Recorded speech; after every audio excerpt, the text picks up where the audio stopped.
Welcome friends, summer defence education 11 में आपका स्वागत है दोस्तों। पहले अपन ने प्रकाश की दो घटनाएं पढ़ चुके हैं अपन, परावर्तन और अपवर्तन। और आज बारी है पूर्ण आंतरिक परावर्तन, जो कि बहुत इंपॉर्टेंट है एग्जाम के पॉइंट ऑफ व्यू से। इससे काफ़ी बार इसके एग्जाम्पल देकर इससे रिलेटेड बहुत सारे क्वेश्चन बनते हैं और उनको बार बार पूछा जाता है एग्जाम में। और वाकई भी है भी एक ये इंटरेस्टिंग टॉपिक, TIR पूर्ण आंतरिक परावर्तन। और उसके बारे में अपन डिटेल से देखेंगे दोस्तों अच्छे से। तो शुरू करते हैं बिना किसी देरी के साथ। प्रकाश की ऑप्टिक्स के अंदर पूर्ण आंतरिक परावर्तन, जिसे TIR बोलते हैं शॉर्ट में, जिसका फुल फॉर्म होता है टोटल इंटरनल रिफ्लेक्शन, पूर्ण आंतरिक परावर्तन। इसमें होता क्या है दोस्तों, जैसे अपन संगन से विरल में जाते हैं तो अपन ने पढ़ा है कि अभिलंब से दूर हटती है अपवर्तन के बाद प्रकाश की किरण। लेकिन जब एक ऐसा एंगल बनाया जाता है, एक ऐसा एंगल होता है जिस पर क्या होता है कि वो उस जो अभिलंब के साथ बनने वाला अपवर्तन कोण है वो 90 डिग्री हो जाता है, और उस जो आपतन कोण है इसे कहेंगे अपन क्रांति कोण। उस स्थिति में जो आपतन कोण होगा उसे क्रांति कोण IC बोलेंगे, ठीक है दोस्तों। लेकिन उससे ज़्यादा, जब क्रांति कोण क्रिटिकल एंगल से ज़्यादा एंगल लेंगे ना, उससे ज़्यादा एंगल से, ये क्रिटिकल एंगल IC है, इससे थोड़ा और ज़्यादा एंगल लेंगे, तो वो क्या करेगी, जो माध्यम संगन माध्यम से अपन जा रहे थे उसी संगन माध्यम में किरण क्या है, प्रकाश की किरण वापस लौट आती है। और इसी घटना को पूर्ण आंतरिक परावर्तन कहते हैं। यानी कि एक तरीके से अपवर्तन की घटना में परावर्तन की घटना को देखने को मिल रहा है, इसलिए इसे पूर्ण आंतरिक परावर्तन कहते हैं।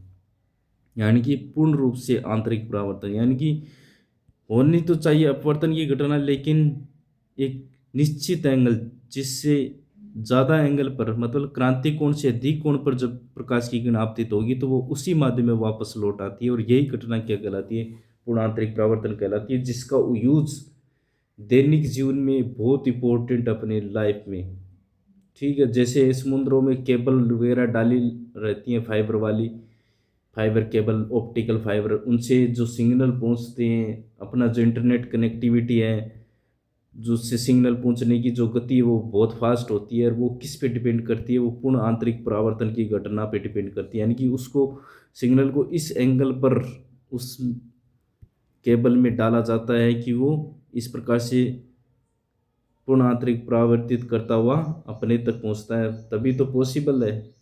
यानी कि समुद्र के अंदर केबल पड़ी हुई इंटरनेट को सप्लाई करने के लिए, जो इंटरनेट डाटा केबल होती है बहुत सारी, जाल होता है, और वो जाल क्या करता है, अपन को इंटरनेट प्रोवाइड कराता है, ठीक है दोस्तों। क्योंकि बहुत सारे उपग्रह भी छोड़े गए हैं, टावर भी हैं, लेकिन जहाँ पॉसिबल नहीं हो तो उस चीज़ को पूरे मतलब विश्व में पॉसिबल करने के लिए केबल की ज़रूरी पड़ी है, फाइबर वाली केबल। अब टेलीफोन है अपना, टेलीफोन में जो केबल होती है फाइबर वाली होती है, ऑप्टिकल फाइबर वाली, उसको देखना, उसमें अपन बचपन में नहीं रगड़ते थे, बहुत शरीर पे रगड़ते तो मतलब जलन सी महसूस होती, क्योंकि वो कांच की बनी हुई होती है, एक ऐसा कांच जो फोल्डेबल हो, मतलब इसको मोड़ा जा सके। और उसमें अपन अगर कोई इंसिडेंट कराएंगे, कोई मतलब अपना प्रकाश डालेंगे, जैसे लेजर लाइट से उस पर प्रकाश डालेंगे उस केबल में, तो वो प्रकाश, चाहे वो टेढ़ी मेढ़ी कैसी हो, लास्ट में उससे प्रकाश निकल जाएगा। मतलब प्रकाश क्या करेगा, पूर्ण आंतरिक परावर्तन करता हुआ बाहर निकल जाएगा। ये चीज़ आप, अगर आपके पास ऑप्टिकल फाइबर का तार है तो उसमें आप करके देख सकते हो दोस्तों। तो अब स्टार्ट करते हैं अपन। अपने थोड़ा जान लिया, समझ लिया, अब उदाहरण भी देख लिए, एक दो समझाए, तो अब अपन बात करेंगे पूर्णांतरिक परावर्तन की थोड़ी भाषा में। जब प्रकाश की किरण संगन से विरल माध्यम में प्रवेश करती है तो वह अपवर्तन के बाद अवलंब से दूर हट जाती है, अपने पिछली क्लास में पढ़ा है, अपन जानते भी हैं। लेकिन जब आपतन कोण का क्रांति कोण से अधिक होता है, जब आपतन कोण का मान क्रांति कोण से अधिक होता, मान क्या होगा, क्रांति कोण से अधिक होता है, तो वह प्रकाश किरण अपवर्तित होने के बजाय, यानी कि वो प्रकाश की किरण अपवर्तित होने के बजाय मतलब अपवर्तन की घटना को शो करने की बजाय वो क्या करेगी, उसी माध्यम में वापस लौट आएगी। यानी कि अपवर्तित होने के बजाय उसी माध्यम में परावर्तित होकर, क्योंकि जब परावर्तन की घटना क्या एक ही माध्यम में होने वाली है, क्योंकि जब अपवर्तन की घटना नहीं होगी और वो उसी माध्यम में वापस लौट रही है तो क्या होगा, परावर्तन ही होगा। यानी कि वो परावर्तित होकर वापस लौट आती है उसी माध्यम में। और प्रकाश की ये घटना क्या कहलाती है, पूर्ण आंतरिक परावर्तन कहलाती है दोस्तों। ठीक है, समझ में आ गया। थोड़ा सा आगे अपन नेक्स्ट स्लाइड में डायग्राम से भी और समझ लेंगे। ठीक है दोस्तों, इसकी शर्त क्या होती है पूर्ण आंतरिक परावर्तन की, ये पूछ लिया जाता है।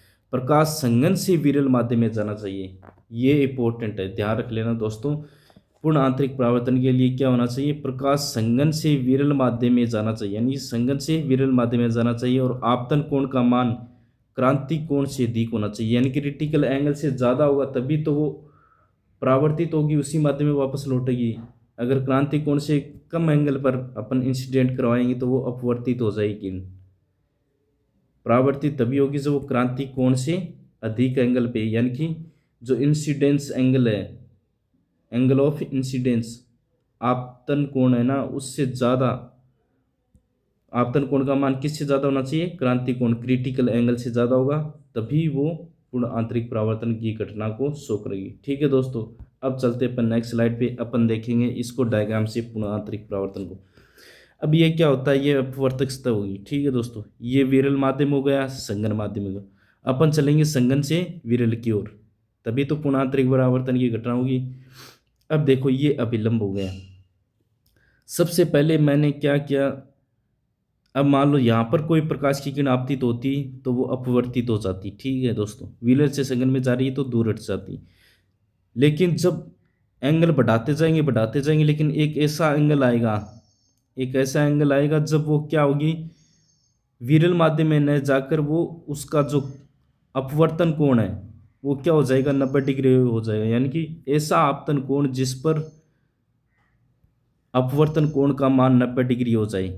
ठीक है दोस्तों, अभिलंब के साथ जो कोण बनेगा वो क्या होगा, अपवर्तन कोण होगा। ये अपवर्तित किरण है, तो वो जो अपवर्तन कोण 90 डिग्री हो रहा है, जिस एंगल पर आपतित करवाया है वो आपतित कोण आईसी क्या कहलाएगा, क्रांति कोण, क्रिटिकल एंगल कहलाएगा दोस्तों। ठीक है, अब इस क्रिटिकल एंगल आईसी से अपन थोड़ा सा कोण और बढ़ा दिया, मान लो थीटा कोण बढ़ा दिया, तो आईसी प्लस थीटा यानी कि क्रांति कोण से अधिक कोण हो गया।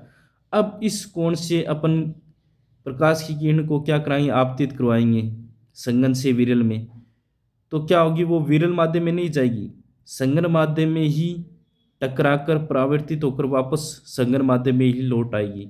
तो इस घटना को क्या बोलेंगे अपन दोस्तों, पूर्ण आंतरिक परावर्तन, टोटल इंटरनल रिफ्लेक्शन। यानी कि क्रांति कोण से अधिक कोण, जैसे अपने क्रांति कोण आईसी से थोड़ा सा और एंगल बढ़ाया थीटा, तो वो किरण क्या हुई, प्रकाश की किरण टकरा कर वापस उसी माध्यम में लौट आई, यानी कि संघन माध्यम में ही वापस लौट आई। ये घटना क्या कहलाती है दोस्तों, पूर्ण आंतरिक परावर्तन कहलाती है। अब चलते हैं अपन नेक्स्ट स्लाइड पे, अपन क्रांति कोण को समझेंगे क्या होता है।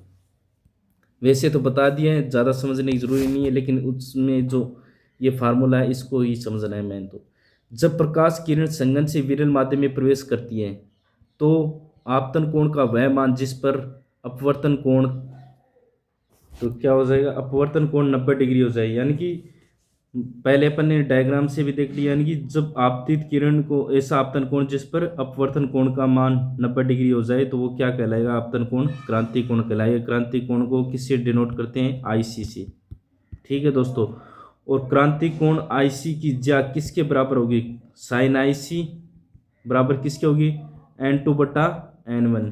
N1 क्या है, संघन माध्यम का अपवर्तनांक। अपन किससे चल रहे थे, संघन से विरल में ही तो जा रहे थे, तो N1 क्या हुआ, संघन माध्यम का अपवर्तनांक हो गया, और N2 विरल माध्यम का अपवर्तनांक हो गया। तो इन दोनों का N2 बटा N1 किसके बराबर होगा, साइन आईसी के बराबर होगा दोस्तों।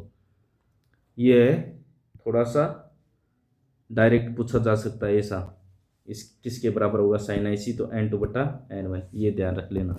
अब अपन देखेंगे थोड़े से एग्जाम्पल जो कि बहुत इंपॉर्टेंट है, डायरेक्ट इनसे क्वेश्चन बनते हैं। सबसे पहला एग्जाम्पल है रेगिस्तान में मृगमरीचिका का बनना। आपने देखा होगा कि जब रेगिस्तान में गर्मी का समय होता है तो अपन को वैसे भी अपन रोड पे बहुत ज़्यादा गर्मी पड़ रही है तो ऐसा नहीं लगता अपन को रोड पे। कई बार अपन चलते हैं और रोड पे बहुत दूर, अगर रोड समतल है तो अपन को दूर रोड पे ऐसे दिखाई देता है कि वहाँ पर पानी है। उसी को ही क्या बोलते हैं दोस्तों, मृग ब्रिज का। और वैसे ही रेगिस्तान में अपन जाएंगे तो क्या हुआ, गर्मी के समय में दूर, बहुत ज़्यादा दूर अपन को ऐसा लगेगा कि वहाँ पानी का तालाब है, एक्चुअल में वहाँ कुछ भी नहीं होता। ऐसा क्यों बनता है? ऐसा दोस्तों क्या होता है कि नीचे की हवा, जो सतह है, पृथ्वी की सतह है, मिट्टी के पास जो हवा होगी वो गर्म हो जाती है बहुत ज़्यादा, और ऊपर हवा उसकी बजाय क्या होती है, ठंडी होती है। तो इस वजह से क्या होगा, जो मीडियम है ऊपर वाला और नीचे वाले, इस मीडियम में क्या होगा, चेंज होगा। तो इन दोनों की अपवर्तनांक अलग अलग हो जाएंगी, जिससे क्या बनेगी, संघन से विरल में जाएगी, और वहाँ पर एक अपन को एक, जिसके कारण अपन को पानी सा दिखाई देगा। वो किसके कारण हुआ, पूर्ण आंतरिक परावर्तन के कारण, क्योंकि वहाँ एक पूर्ण आंतरिक परावर्तन की घटना बनेगी, जिसकी वजह से अपन को वहाँ पर पानी सा दिखाई देगा। इसीलिए इसको बोलते हैं मृग मरीचिका रेगिस्तान में, जिसका बनना किस पे डिपेंड कर रहा है, पूर्ण आंतरिक परावर्तन के कारण। ये किसके कारण होता है, पूर्ण आंतरिक परावर्तन के कारण। यही समझना जरूरी है यहाँ पे दोस्तों। ये एग्जाम्पल है सारे पूर्ण आंतरिक परावर्तन के, और ये डायरेक्ट पूछे जाते हैं। हीरे का चमकना, अब हीरा है, हीरे को क्यों तराशा जाता है? हीरे को इसलिए तराशा जाता है कि उसमें चमक ज़्यादा तभी आएगी जब हीरे को तराशा जाता है। उसको तराश कर ऐसा बनाया जाता है कि उस पर जब कोई भी प्रकाश की किरण एंगल गिरेगी तो वो प्रकाश की किरण पूर्ण आंतरिक परावर्तित होगी उसमें, इसलिए वो हीरे में ज़्यादा चमक उत्पन्न करेगी। ठीक है दोस्तों, अगर पूर्ण आंतरिक परावर्तन की घटना न हो तो हीरा चमकेगा नहीं, इसलिए इसको हीरे को तराशा जाता है। इस प्रकार से उसकी शेप बनाई जाती है कि जब भी कोई प्रकाश की किरण उस पर आपतित होगी तो वो प्रकाश क्या करेगा, पूर्ण आंतरिक परावर्तन की घटना को शो करेगा, जिससे हीरे की चमक और बढ़ जाएगी और हीरा चमकने लगेगा। तो हीरे का चमकना किसके कारण है, पूर्ण आंतरिक परावर्तन के कारण।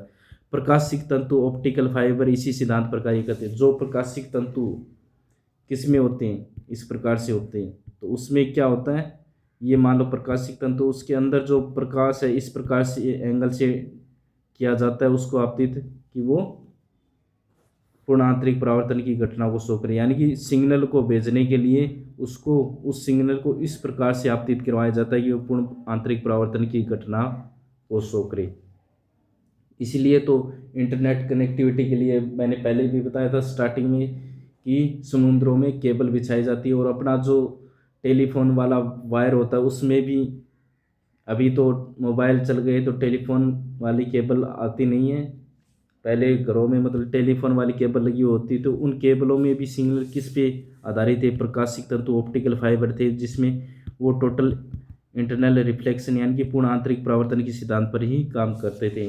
एंडोस्कोपी यानी कि चिकित्सा के क्षेत्र में शरीर के आंतरिक अंगों की जांच करने के लिए करने वाले उपकरण इसी सिद्धांत पर काम करते हैं। यानी कि जब आंतरिक अंगों की जांच करनी होती है तो अपन शरीर के अंदर तो जा नहीं सकते, तो इसलिए वो अंदर कुछ नली वगैरह कुछ भी डालते हैं, तो वो किस पर डिपेंड करती है, वो पूर्ण आंतरिक परावर्तन की घटना पर। यानी कि प्रकाश को ऐसे डिनोट किया जाता है और अपन अंदर की स्थिति को देख सकते हैं, अंदर शरीर की जांच करने के लिए, अंदर अंगों की जांच करने के लिए, उनको देखने के लिए कि किस अंग में क्या खराबी है, तो उस जांच को पकड़ने के लिए, उस कमी को पकड़ने के लिए एंडोस्कोपी यूज़ किया जाता है, जो कि किसके सिद्धांत पर काम करता है, पूर्ण आंतरिक परावर्तन के सिद्धांत पर।